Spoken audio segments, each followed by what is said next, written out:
Started out in Airsoft probably 15 years ago. Be honest with you, my nephew, Daniel, kept bugging me to play. I thought it was the dumbest thing ever.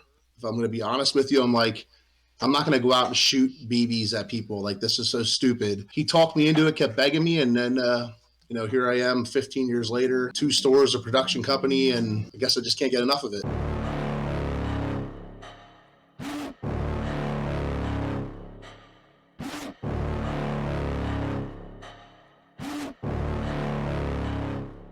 You look good, man. You got a good background and everything. Welcome.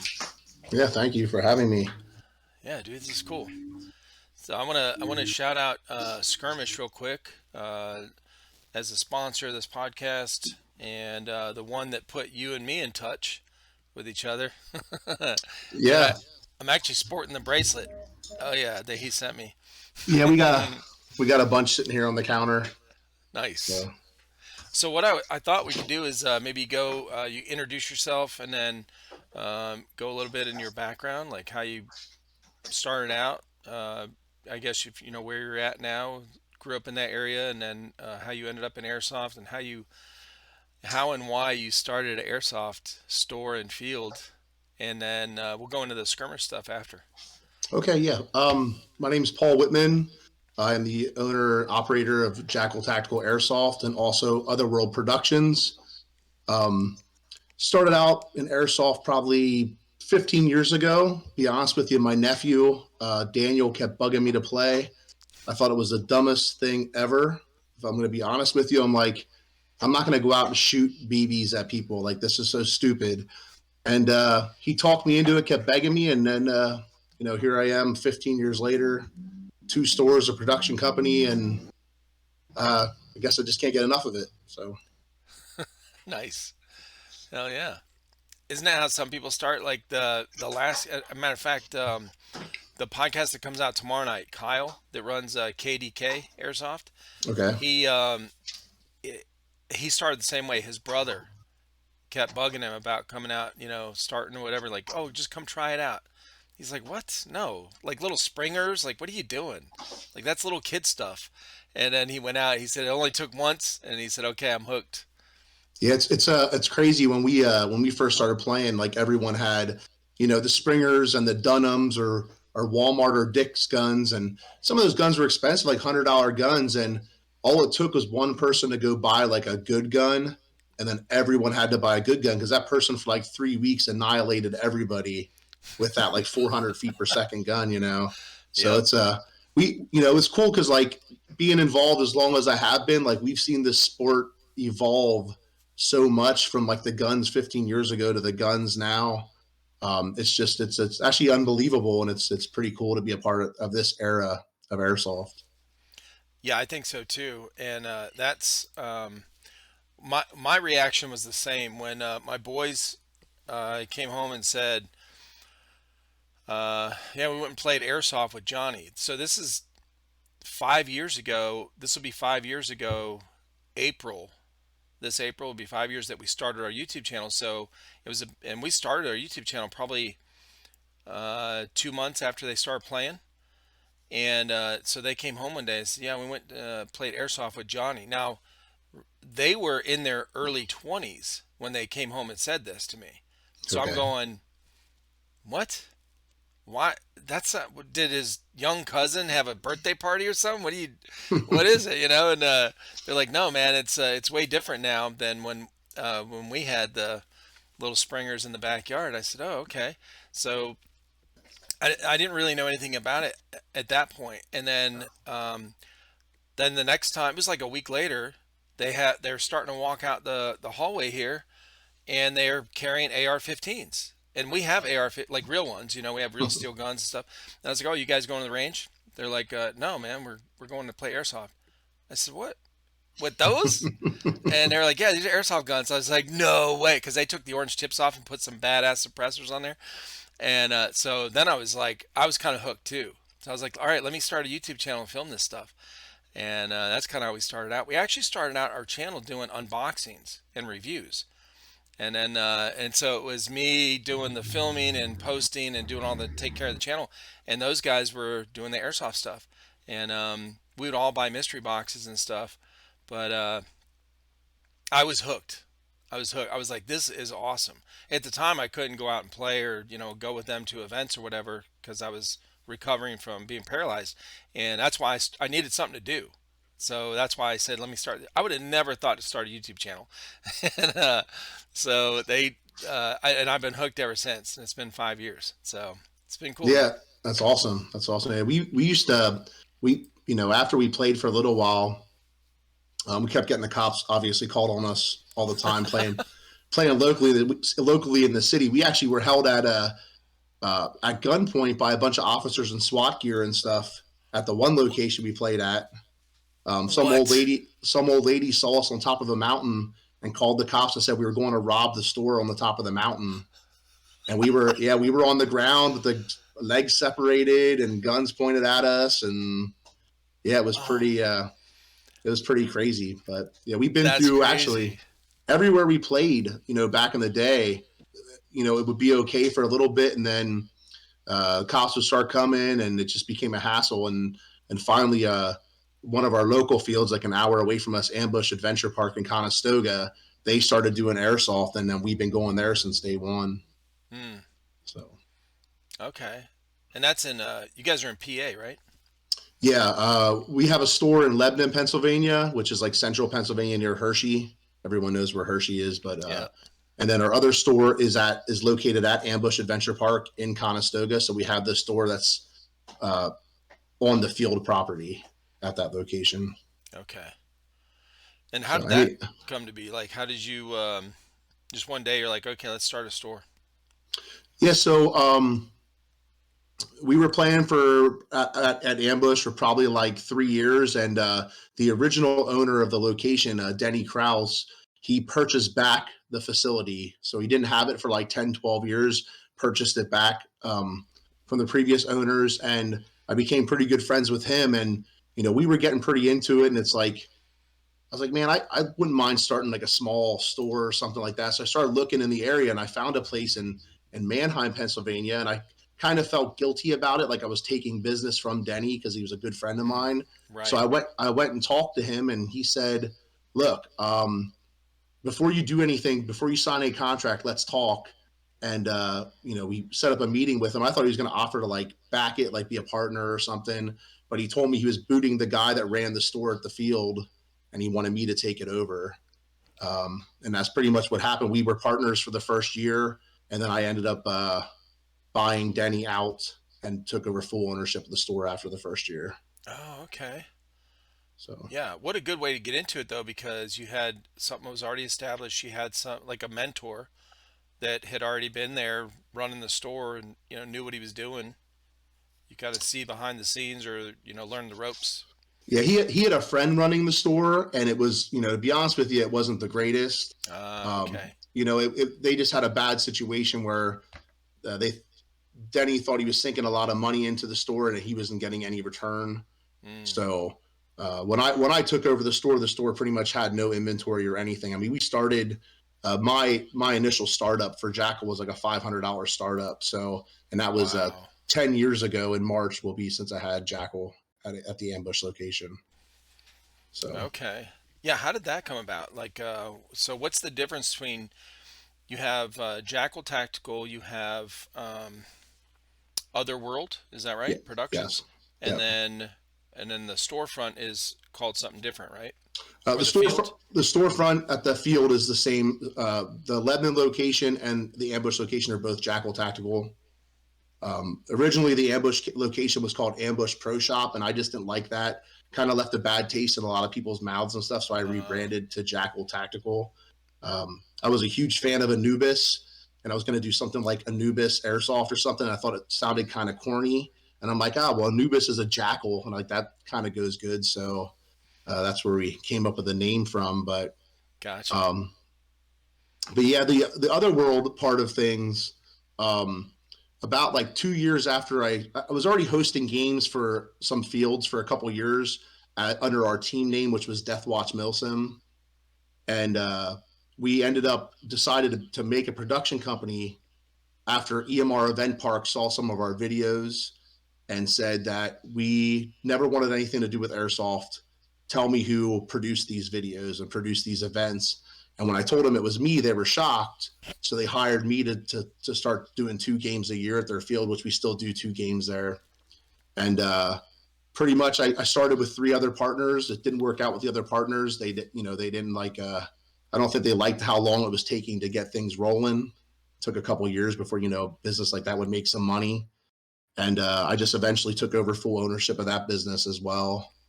I mean, that's why everyone's always like, why did you separate the names and the businesses? And when that was the reason why, because originally I wasn't by myself with that. And Yeah. other world is kind of I had a good friend of mine who passed away of cancer. He was a published author, and he helped me with a lot of like my stories and stuff for my events. Mm. And he Otherworld was like something he did, was like a thing he came up with for different things. So that's why we kind of went with that name, as like sort of like a tribute to him as well. So That's cool, man. Good. Okay. Yeah, interesting. Now, did you have like a business background, or where'd you what did you not do before? not at all, not at all. I did terrazzo flooring, like the flooring like you see in airports and schools and stuff with the marble chips in it. Oh, yep. I actually just officially quit my job on Monday. I worked there for 20 years to do this stuff full time now. Oh, wow. So yeah, Okay. we're growing pretty rapidly. Our events are averaging like 400 players, and both stores are busy all the time. Yeah. The only thing we struggle a little bit on is online, but it's starting to rapidly grow as well. So I mean, my wife, actually, it was my wife's idea. Kind of, she's like, we did the Great Outdoorsman Show in Harrisburg, PA. I'm not sure if you're familiar with the show, but it's like the biggest outdoorsman show in the world. They had 350,000 people this year Holy cow. at that show. And after the show, my wife said to me, I don't expect you to go back to work and work 90 hours a week anymore. Because that's Yeah. what I pretty much have been doing for the last 4 years since we opened the Lebanon location. So when she finally gave me the okay, I quit. Monday was Yeah. it. So Wow, dude, that's great. Well, congratulations, man. That's like just this week. That's amazing. it's scary. I'm not gonna lie, I'll bet. to leave a good paying job that was guaranteed money to something to hope that we can do better. But I have a good crew of people here. We have a good staff. I believe we have one of the greatest techs, if not the greatest tech in the business. And we're just going to roll with things. We are designing things. We're getting into distribution a little bit here this year. We're getting into the real steel side of things as well. We're going to be carrying plates and ballistic helmets, and we already started carrying night vision and thermals and stuff like that. So That is awesome. Okay. Yeah, good. That's cool. Now, you guys, now how do you deal with the winter time? Do you guys do events in the winter? I know it gets a lot of snow and cold in PA there. yeah, so my first event of the year every year is in March. We have one coming up March 16th. It's Operation Apocalypse 8. We do it at Skirmish, USA. Um, It's We've been doing that game there for the last 5 years. I think the first 3 Apocalypse games we actually had at Ambush. So in Pennsylvania in March, you either get 60 to 70 degree nice weather, or like last year it was like -5 with the wind chill the same date. So we'll see what we're going to get here in the next month. It's pretty fair right now, like 40-45 degrees. So we'll see what happens. Yeah. Yeah, I grew up in Cleveland, Ohio, so not too far from you guys. Well, I've been to Pennsylvania numerous times, and yeah, similar weather. Yeah, yeah, it's crazy. Like, we've had pretty mild winters, and it's like I feel like my games sometimes are a little cursed. To be honest with you, I always seem to get the worst weather at most of my games. That's why it's like so impressive to me that we have such a good following that comes out game after game after game. Because like some of my players that come to my games that we've been through blizzards, monsoons, tornado warnings, anything you could think of. Like we've been through it. And like I said, last year we had all but 400 players at our Apocalypse game, and they played a lot of them guys played the entire game, and it was like -5, -10 with the wind chill. It was crazy. Whoa. So Okay. Yeah. into the Definitely no. nighttime was crazy. So Definitely no gas blowbacks in that game. no, no, yeah, no gas guns at all. Uh huh. So. That's crazy. Okay. Nice. Did now do you have family members that know you played airsoft when you first started airsoft, like a long time ago? Were they interested or? Just my family, it was just me and both my nephews. It was something we did together, and we had a blast for probably a good 6, 7, 8 years with it. And then my one nephew got out of it and he moved away to Florida. My other nephew joined the military at the time, and they sort of got away from the sport, and then the person who thought it was stupid is still here. So Isn't that funny? yeah, it's That's awesome. crazy. My I have a 14-year-old son who we do a game every year called Wishwell. It's more of a LARP airsoft game than it is a milsim game or anything like that. But my son helped this past year and he loved it. So he finally said to me, because I never pushed him in, he's like, Dad, I think I would like an airsoft gun. I think I'd like to try it. So Hmm. we finally got him his first gun. We got him a G&G ARP9. That's what he wanted. And Great. yeah, and he's excited. He's going to get out sometime this year and play a little bit. So I love those guns. I'm gonna grab this one right here. Actually, yeah, you can't go we got wrong a with an yeah. ARP9. Oh, they're great, man. They're great. They're so solid. It's The only bad part was the way to get that tube extender or whatever for the yeah, battery. yeah, yeah. But this thing, and this is my son. This is one of my sons who he's got the sight on there, and it's not an expensive sight, but it's just something for you know Nah, something to mess around with. Yeah, we they're we they're probably great. sell 5 ARP9s to any other G&G gun that we Really? carry in our store. Actually, the ARP9 3.0, we've HPA'd like 5 or 6 of them now because it is a solid HPA build for that Wow. gun. Okay. Yeah. Well, we did a review. We had we got the ARP9. He got that, and then we got the is it the CM16? Okay, Is that yeah, a G&G yeah, combat machine? yeah. They have the So CM16 Raiders and stuff yeah, like that. Raider. Yeah, Yep. Yeah, I did a review on that. Yeah, those are any G&G we've had. We've only had a couple, but they were always pretty solid guns. yeah. I mean, G&G is. I feel like they kind of have stood the test of time. Hmm. They're also super great people to deal with from a business standpoint. Always have been so helpful, and it was actually cool. We Okay. just got to hang out with them. They had a little party at Shot Show. We got to hang out with them there at Top Golf. That was a lot of fun. So, Oh, that's okay. That's a cool place. and I never. I'm actually honestly like, if you ask me what my least favorite sport or least sport I'd be into in the entire world, I'd probably say golfing. Same. And but going up there and like it was pretty. I felt pretty good about myself. I'm going up there and I'm hitting the back of the net with these balls. I'm whacking the shit out of these balls, and people are looking at me. Oh, you do this before? I'm like, I've never. This is the first time I've ever drove a golf ball ever in my life. But I guess I'm just pretty good at hitting stuff hard. I guess I don't know. So we moved down to South Carolina many years ago, and there's a lot of golf courses down here, and especially ones that they play some pretty big games at, right? And there's a lot of people that are into golf down here. I am not. So when somebody asks me if I play golf, I mean, I'm like, yeah, I mean, putt putt. Like I took my kids like a bunch of times, and they'd laugh and they're like, "Do you have your own clubs?" I'm like, "No." What? Um, and I think I've been real golfing maybe twice in my life, and it's fun. Like it's a social thing. So Yeah. I'm not hitting that ball in the hole. I tell you, it's going to be like 20 strokes, but whatever.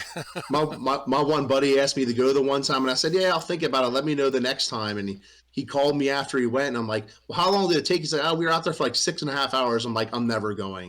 I'm not giving What? 6.5 hours of my life up to go play a game. Like, I'm not doing it." So Yeah, it's we were I mean it was a drinking it's kind of like a drinking game. That's what we did. It was, we almost wrecked the golf cart and went in the pond, and I almost fell in the pond trying to get my ball out, that I hit in there. So, that part was fun. yeah, yeah. Maybe one day. Like I said, I have a bunch of people that ask me all the time, and I was like, "Nah, maybe now that I quit my job, I can find some more time. I don't know. We'll see." It's I mean honestly golf like the Top Golf. That's the best place to go, man, for something like that. Because driving, like I used to go to the driving range with my buddies. Like when I was a teenager, we'd go and just for something fun to do, and that's way different than it's not actually golfing. It's way different. So it's fun to just smack the crap out of them. We were baseball players, so I have a baseball swing. So I can't hit it straight for anything, whatever. I mean, sometimes it'll go straight, and when it does, it's really far. But most of the time, it's kind of curving somewhere. I don't know. I'll tell you what, my arms and my shoulders hurt for like a week after that though.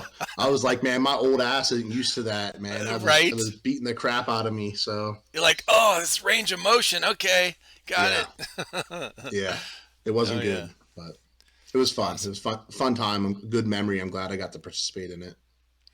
Now, how did you find out about skirmish, the skirmish system, and then how did you guys, or when and how did you incorporate it into your field? So yeah, we don't use it at Ambush at all. Denny, the owner of Ambush, is awesome, but it's a little. I think it'd be a little bit too much work for him to deal with it. So we use it at our events now. We used it at a we did a pistol tournament at the end of last year that we want to start doing like every couple months. We do a lot of custom high cap builds. In fact, we just built this one here, this Joker. I don't know if you can see it, Joker custom high cap build Nice. that we did. We do a lot of them, and so we decided to do these tournaments. So we use the skirmish system for just basically the first section of the field was worth 1 point. The second section was worth 2 points, and the matches were like 3 minutes. So gather as much points as you can while you're fighting the other team in 3 minutes, and it went really really well, and people loved it. But the reason we got into it is a group of my guys, they went to Rhode Island to Extreme Airsoft for an event, Yeah. and they use it there. And the guys were like, "Hey, maybe we should look into this and find out some more information." So we did, and I, you know, talked to talked to skirmish guys, and basically we set up with a whole bunch of boxes. I ordered a whole bunch of extra than what they normally give out right away because we do, like I said, our events are normally a pretty big field, so I needed enough boxes to communicate. And I'm actually pretty excited because he actually said that our event here in March will probably be the biggest event that his boxes have ever been used at, with around 400 players. So Oh, we're nice. excited for that. Oh, that'll be awesome, dude. Okay.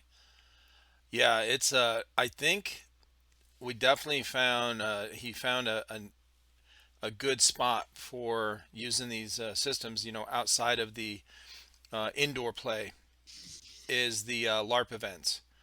And one of the guys I just talked with a few days ago runs the Galactic War over in Yeah. Missouri. The 6 millimeter Mandalorian. He runs the Star Wars event out there, and they used it their last one. I think it was in November, and it worked out great because people could, they used it for all different kinds of things, and I'm starting to see a lot of different ideas come up on how to use it for these LARP events. It seems like that's where it's going to shine a lot. Yeah, the way we used it at our LARP style game was we had our NPC characters had the boxes on them. So if they came up to me, a player did, and be like, starts talking to me, I'd be like, "Hey, I'll send you on an objective," and I'd be like, "Look, this dude here pissed me off.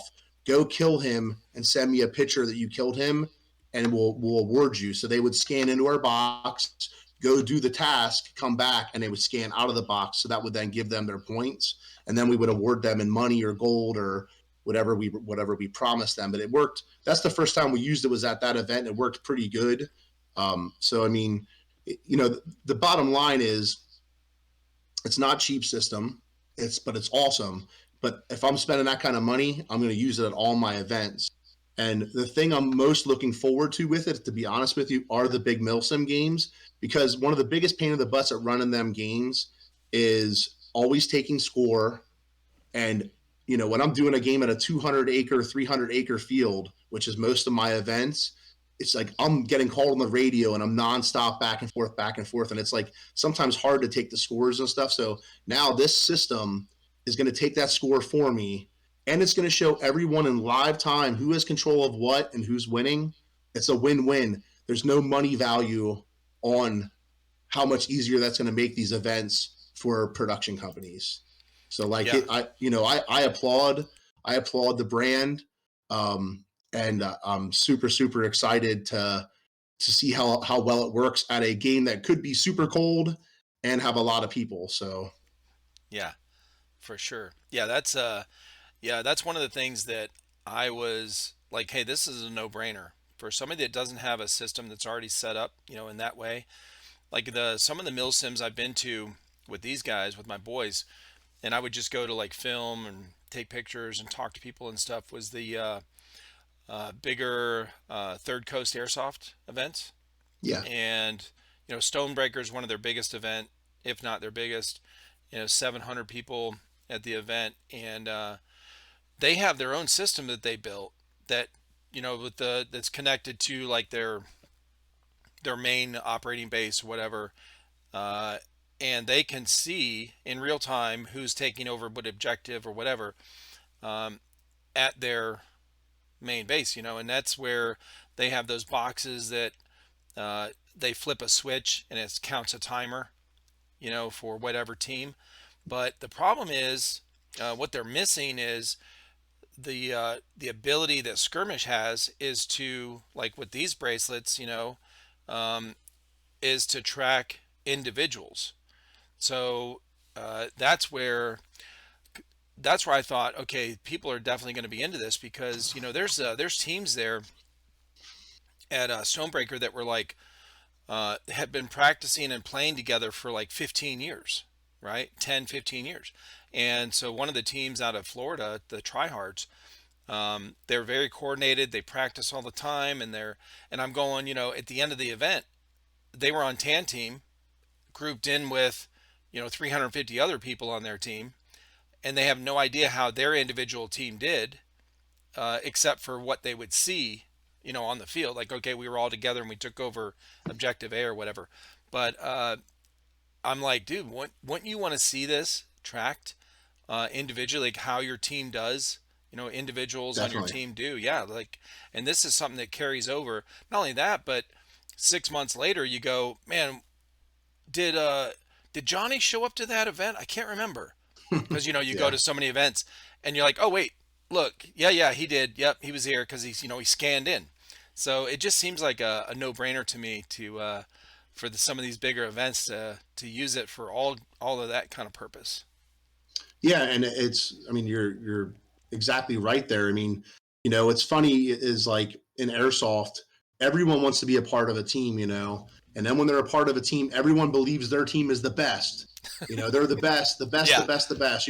They treat it like it's real war. They're the best, and it's like now this gives a chance to like, okay, we'll see at the end of the day if you were the best, if you accomplished the most control of this map, and we'll see if you were the best because we do a squad of the battle program at our games. So What like is that? um, at our milsim games, we have our commanders and stuff. They will pick a squad from their team that they believe stood out amongst all the other squads of their team, and they will award them. We have a special patch we get made, and we will award them a squad of the battle patch.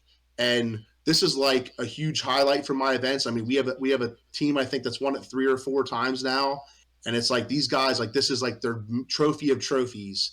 And like now that's even going to make it easier for my command to make those hard decisions like, hey, we thought it was this squad and this squad, but who was the better one? Now at least they can go to the skirmish system and be like, well, this alpha squad here, they I feel like they did a little more. Let's give it to them. It's good. Like I said, it's going to make it easier for a lot of people.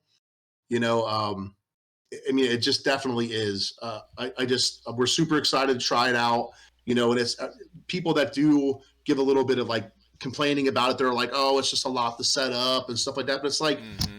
you know, once again, if it takes a couple extra hours to set up for the game, when you have a couple hundred people there, like we want to give them the best show we can give them. It's like it's whatever. Like we'll Yeah. do it. No big deal.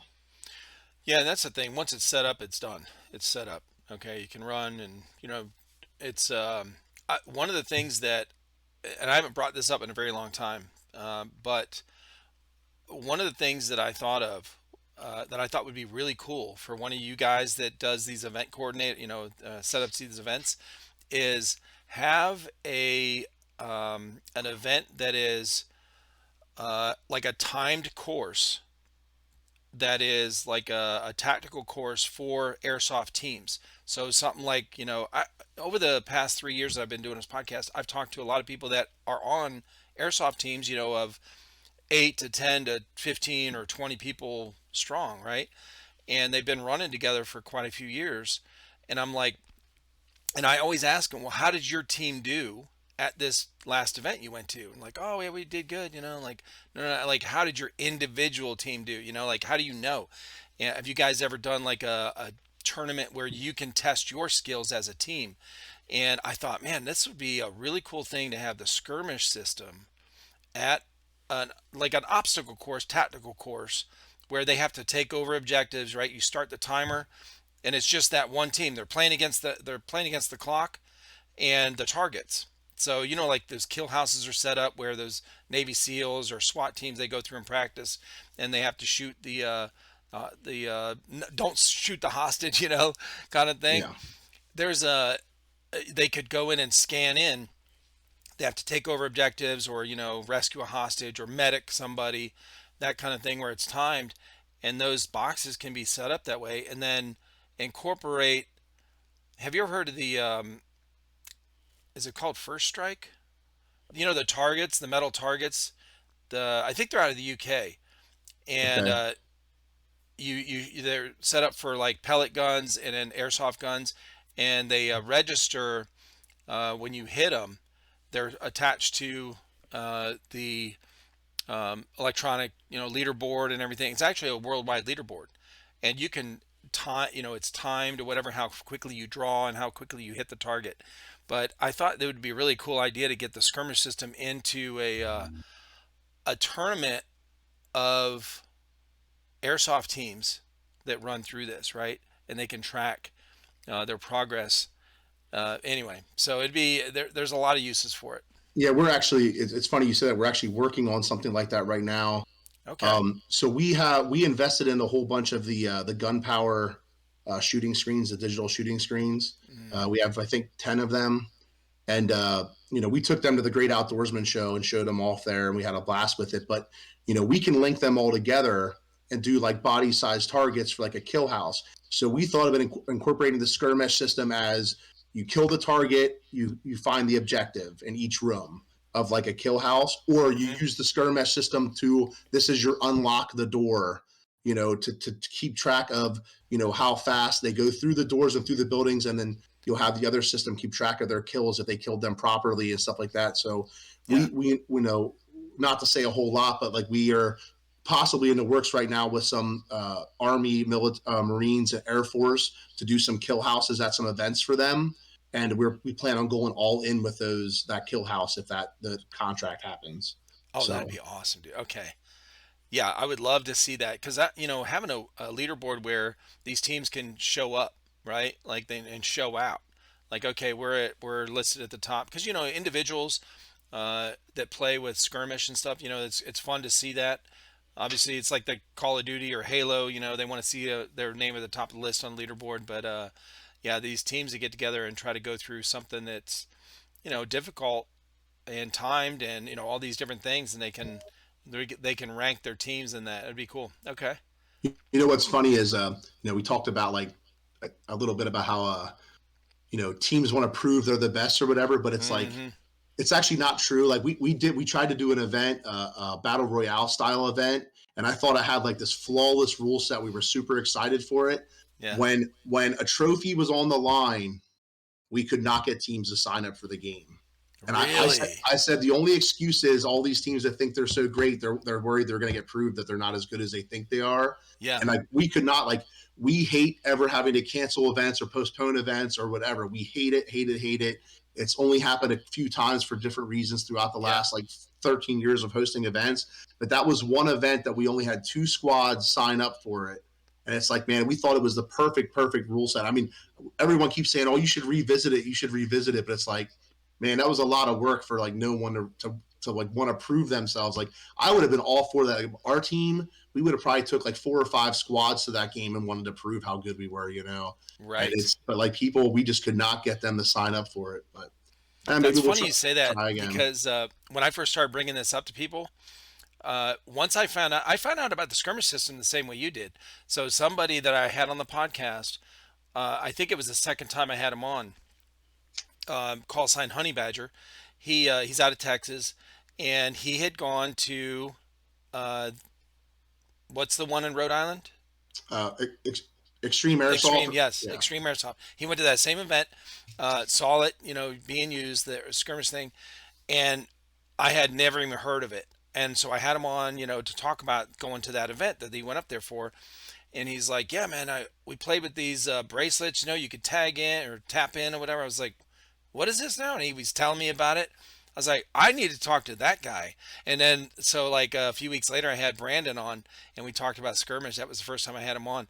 And since then, like after that, everyone I talked with about these big milsims and everything, I'm like, dude, have you heard about skirmish? Have you guys tried it? Wouldn't it be cool to do this? And I remember this guy said to me, he's like, uh, we don't really care who wins Yeah. at the end of Unfortunately, the we hear 3 day that a lot. milsim. And I was like, oh, okay. I, Believe it I or can't, not, I a got lot of it. I producers. respect it, but I can't relate. I can't relate, man. I would want to win. Okay. Yeah, we hear about that a lot from like, to be honest with you, like, I don't pay attention to what else is going on in the world of airsoft. I just do me. Yeah. I have buddies that deal with the social media and stuff like that. I'm not a big person on social media. I don't spend my spare time watching YouTube. Like that's not what I How do. dare you? Yeah, and it's like, but like, I hear about that a lot. There's a lot of producers out there that literally there is no score, there is no winners, there is no patches. There's all these things that like we thought were like a must at our games that like no one else even spends the money to do.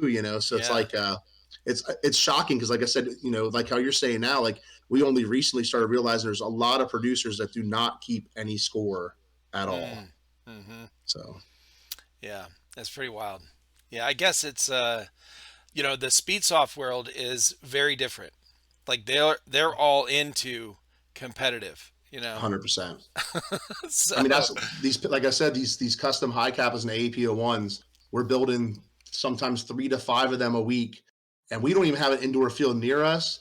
But now yeah. that we like got the itch in these people's butts, man, they're freaking. We're selling these custom build pistols like crazy. Sold another one.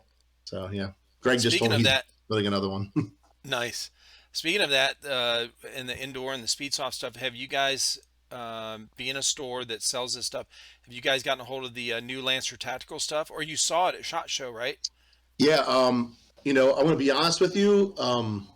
I think Lancer Tactical stole the show at Shot That's Show. what Bondo said. Yeah. We were like, I'm going to be honest with you, we are not huge Lancer Tactical fans. Like in this store, we Yeah. carry very minimal Lancer Tactical guns, Most people weren't. but going and seeing like all these new products, like actual like trademark pistols and rifles coming out and stuff like that, and like cool shit, like stuff like it's like wow. And even their air attack custom builds for the Speed QB with their Gen 3 guns. I mean, like the stuff's pretty legit, and we're kind of excited to see how it goes once we can get it in. But their stand was super, super impressive, and their people that were running that stand were so informative and so helpful. Like, we this was our first year at SHOT Show. Like, I kind of felt out of place. Like, even Mm. people that knew who I was, like, wouldn't even say hi to me. Like, I was kind of like this nobody there. Really? But Okay. them and KWA, they're great. I mean, I'm Yeah. not saying the other people. Specna was great, Charlie from Specna, but like some of these other companies were like, didn't say a whole lot. It's like you think you'd want to show me these products, and I mean, we do well. We sell a lot, especially PTS and stuff when we kill it with their EPM ones and stuff like that. But like Right. I said, their stand, those people there were awesome, and I was glad I got to meet them and really learn about their new products as they have I mean, they probably have 40 new products coming out in the next year. I mean, that's unbelievable to have that many new Yeah. products coming out. Yeah, they've definitely done some changing over the last couple of years. They got tired of being ragged on online I mean, because when we we were that. I mean, we up until we got a little bit of a scare of some of our like beginner to mid grade guns, probably like September ish, and we were like, man, we got to make sure we have a good stock of this kind of stuff for the Yeah. holidays. So we finally dove in and ordered like probably 25 Lancer guns, and we're pretty much we have like one or two left right now. But like that was the only reason we ever would have ordered those guns. But like I said, it's their new stuff is what I'm excited about it. That's cool. Yeah, when I was talking to Bondo, he's a speed soft player, and he does a lot of speed QB and stuff like that. And he had gone to Shot Show with some of his team members, and he said, and one of the questions I asked him, what were you? Is there anything you were really impressed with that you're allowed to talk about from Shot Show? He was like, he interrupted me. He was like, Lancer Tactical, this new, and so yeah, there's a lot of hype around it right now. And those shows, man, you gotta have when you set up a booth at these big shows, you gotta have somebody that's energetic and informative at these shows because just your name alone, being on that booth at the top is not, yeah, it's impressive. If a company has a long history, and but there you got to have somebody there that's going to draw people in and something to talk about. Now I saw your guys' videos, a couple of them on your Instagram, of you talking at Shot Show at some of the different booths. It was really good.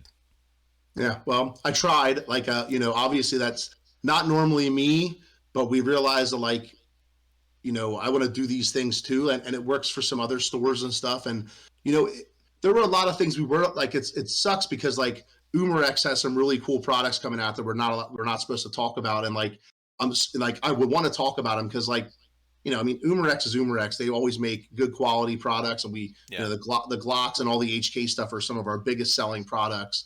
And Hmm.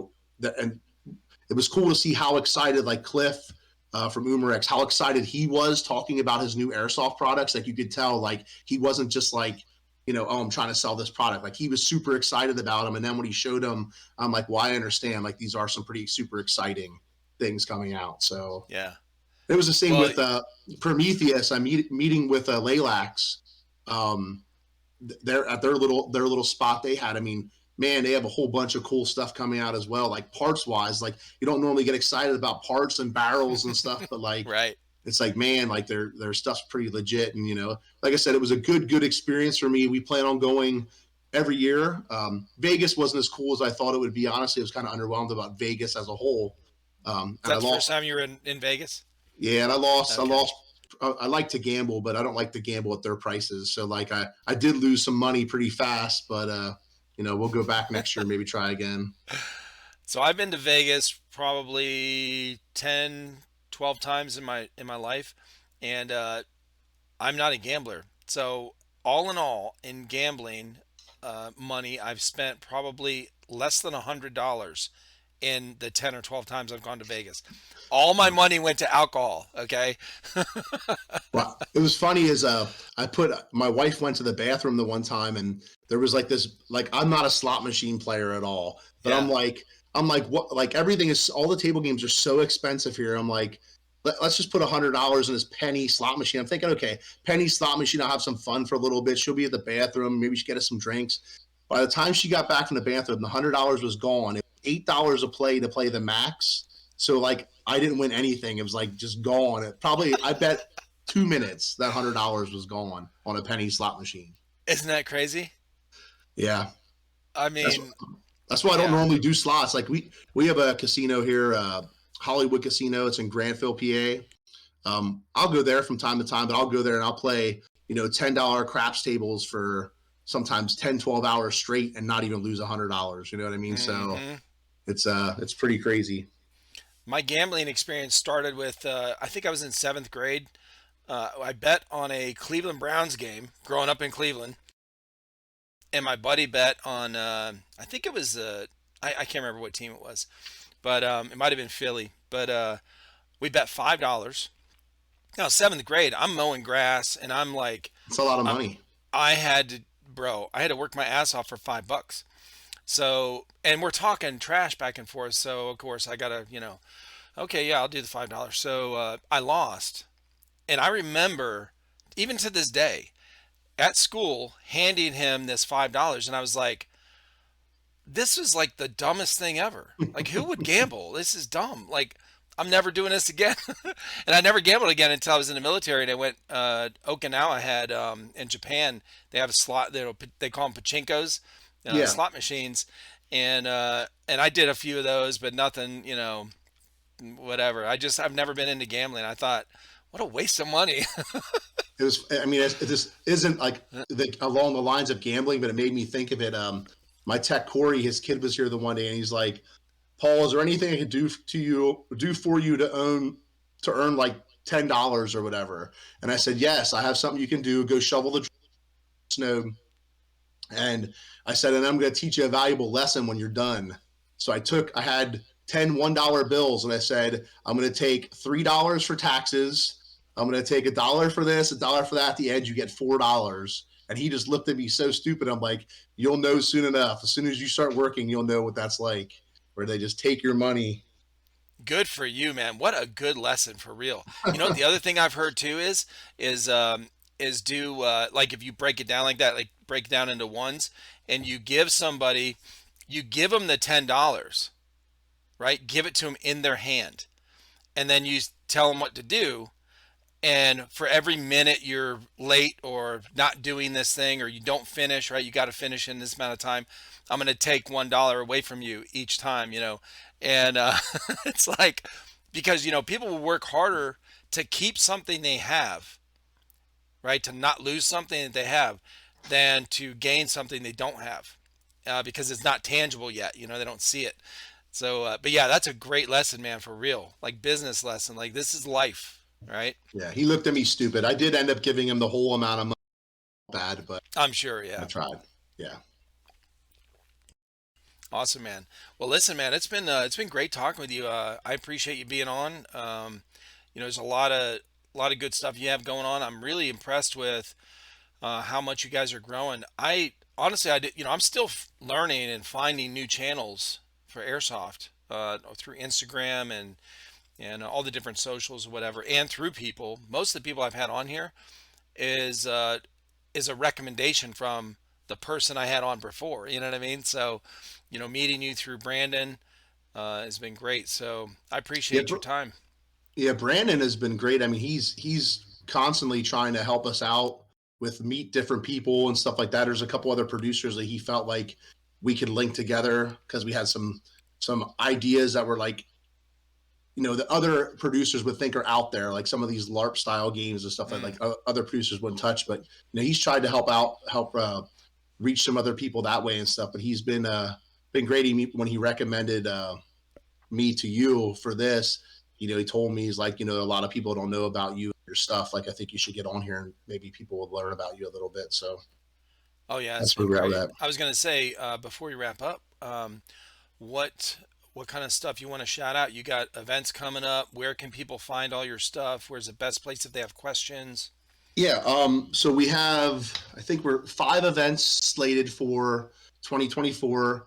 March is Operation Apocalypse. That is at Skirmish, USA, Jim Thorpe, PA. For those of you who have never seen Skirmish, it is an amazing, amazing field. They have the greatest 3-story castle at that field. It is super fun. It's a sniper and support weapons dream to be in that third story of that castle. We have another event which we consider our airsoft event at in May up at a EMR event park in New Milford, PA. That is a 2-day event, 8 hour Saturday, 4 hour Sunday. Usually have between 350 and 500 players at that game. Whew. Uh, and then we go back to EMR. This year it got a little messed up a little bit. We go back to EMR then the first week of August, and we're doing a milsim game. We call it Night Sky. It's a 12-hour straight milsim game. That game, like I said, pretty good numbers as well, like 300 to 400 players typically at that game. Wow. September, we will be down at GTI in South Carolina for Operation Draco. We're Oh, doing that game right now for $100 a ticket, and we're capping that game at 250 players. We want to do a game at GTI where people can actually sneak around and have a good time instead of just these huge number of games where people can't even get in the buildings and stuff. Like, we don't want to do that. So we have that game, and then either it's going to end up being the last weekend in October or first weekend in November. We're doing a game called Code Orange. You're actually the first person to hear about it. It's going to be at the prison in Crescent, PA. So Those are pretty much the Awesome. events. You can find out all that information at otherworldsim.com. We're on all of our Facebook page for Otherworld Productions, and our Instagram for Otherworld Productions. And even following the Jackal page, we do share everything on the Jackal tactical pages as well. So Dude, that sounds amazing. I'm in South Carolina, and most of the events we've gone to has been at GTI. Uh, and so I've been there. It's only like 2 hour drive for us. So come, I come yeah, out, I man. might. Yeah, I was gonna say if you have room for a cameraman, I'll come out there and film and talk to people. 100%, 100%. And we're definitely we're going to try to utilize the skirmish system at that event now.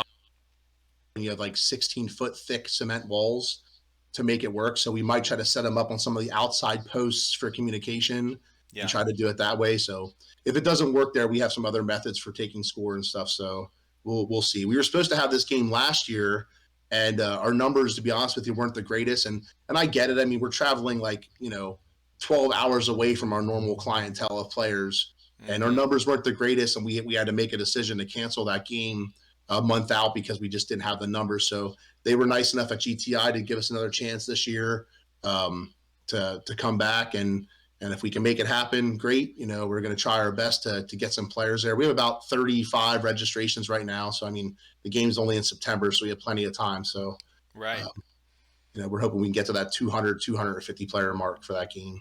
Okay. Yeah. I mean, I'll definitely help to get the word out. We'll put links and all that for everything on here on the description of this video, and promote it. Yeah, especially if I can get one of my sons to go with me, we'll head down there. That's what we did last year. We went to Stonebreaker, me and my son, and he wanted to play because he's used to playing, and I said, no, man, just be my help, because I don't get around to ease. My legs still don't work that great, so I can walk, but I might need some help sometimes here and there. You know what I mean? So Yeah, steps and all that kind of stuff. But and especially those hills at GTI. But yeah, that sounds amazing. I would love to come out there and talk with you guys and meet you in person. yeah. I mean, and like I said, hit me up, and I have no problem, for you and your son or whatever, comping you tickets to be there. So Oh, we don't it's not, mind buying tickets. yeah, We bought the tickets, the cameraman or whatever you call it. yeah. We What the we hell is it don't called? Photo. we Yeah. don't we don't we don't charge for media and stuff. Oh, okay.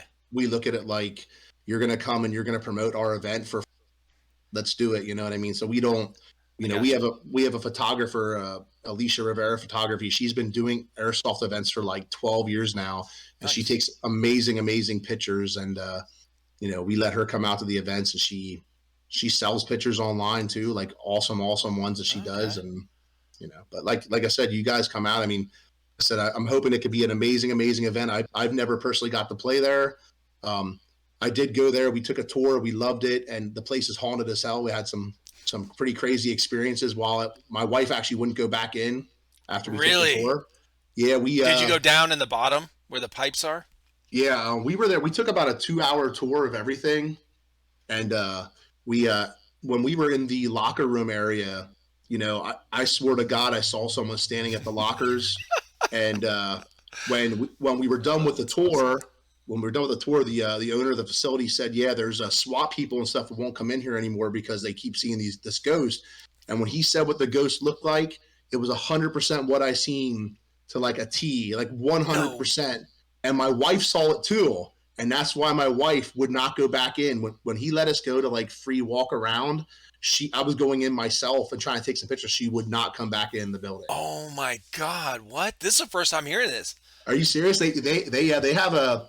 I think the identification was like jeans and a white like dress shirt was like the identification of this ghost, something like that everyone sees. And and the owner said he's never seen it, but multiple people have experienced Oh it. my Like you said, God. there's this big ripped like 6 foot. I think he said like 6'7" muscular SWAT dude that would come there for training, and he won't even go in anymore for training in the buildings. Oh, that's awesome. Okay. Oh my Yeah. gosh, that's crazy. Yeah, so my first experience with that, I never went down in there when I went there, but when we started doing, they would do gameplay, and so they'd come back, with all the GoPro stuff, and they would give me their cards, and I would start going, the memory cards. I'd start going through all the footage, and one of the games was really creepy, man. They were doing night ops, and they were down in that pipe basement thing, whatever. And it's oh my god, it's so quiet, and they're creeping, and then you can so any kind of noise would echo, and so it would just echo through that hallway and the pipe, 'cause it's all concrete. And I was like, bro, this is like, I feel like I'm watching a scary movie right now. It was crazy.